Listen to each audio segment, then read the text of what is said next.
मैं मैथ्स में जो स्पेशल, मैं ये कहने वाला था कि मैथ्स में जो स्पेशल हिदायत, क्योंकि मैं मैथ्स का टीचर भी हूं और मैंने आपको बैच में पढ़ाया भी आधा मैथ्स, तो मैं उस लिहाज से कह रहा हूं कि एलसीएम और एचसीएफ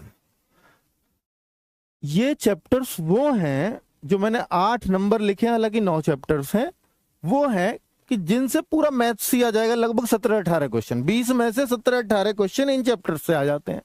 आप क्या सर ये पूरा मैथ्स ही तो लिख रखा, आपने छोड़ा ही क्या? भाई बहुत कुछ छोड़ दिया, पूरे मैथ्स में केवल 8-9 चैप्टर नहीं है। और मैं दिखा रहा हूं आपको, एलसीएम एचसीएफ से लगभग 2 क्वेश्चन पूछे जा रहे हैं पिछली बार से। एवरेज में भी आप ये मान लो 2 क्वेश्चन। तो आप इन चैप्टर्स को, तो बहुत आसान चैप्टर्स है, इनको तो स्ट्रॉन्ग करने में कुछ नहीं जाता आपका। अब मैं बात करूं परसेंटेज प्रॉफिट लॉस, अगर इनको पढ़ लोगे तो इन दोनों से कुल मिला के आपके 5 क्वेश्चन 100% कंफर्म हो जाएंगे, प्रॉफिट लॉस और परसेंटेज को। सर इनको पढ़े कहां से?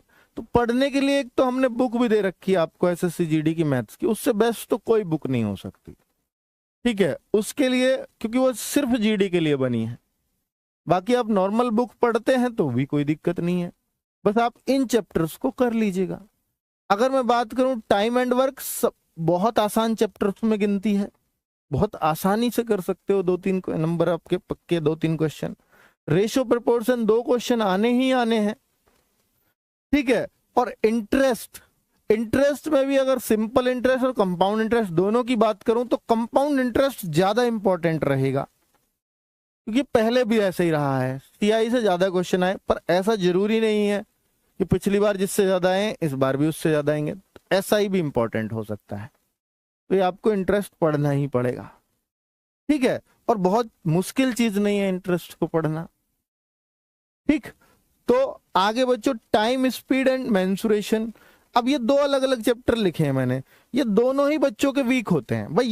ये चीजों को बच्चा हिम्मत कर लेता है, वीक बच्चा भी इनमें हिम्मत कर लेता है कि इनको मैं कर सकता हूं, लेकिन इसको वीक बच्चा हिम्मत नहीं कर पाता बच्चों।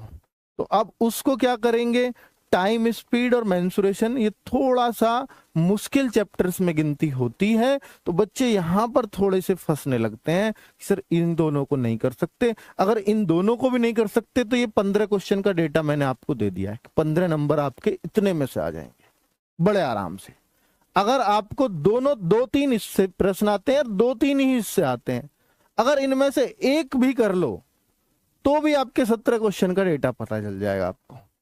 इनमें से कोई सा एक चैप्टर पे भी अगर जो आपका स्ट्रांग हो, ना करो तो भी 15 क्वेश्चन का आपको मैंने बता दिया, ऐसे जुगाड़ लगा सकते हो। तो अगर अब लास्ट टाइम में पढ़ना ही है मैथ्स को तो इन चैप्टर्स को जरूर पढ़ लेना। हेलो दोस्तों, जैसा कि आप सभी की कमेंट आती थी कि भाई ऐसी वीडियो लेके आइए तो जिसमें एसएसजीडी मैथ के लिए कोई इंपोर्टेंट टॉपिक बताए हुए हैं अंकित सर ने, तो मैंने वो वीडियो आपके लिए प्रोवाइड करा दी है, जिसमें आप सभी को अंकित सर ने से किस टॉपिक से कितने क्वेश्चन आने की संभावना रहती है वो सभी आपको बताया है। तो आप इसी आधार पर अपनी तैयारी करते रहिए, और मैं आपको एक सजेशन दूंगा कि आप प्रीवियस क्वेश्चन पेपर जरूर लगाइए।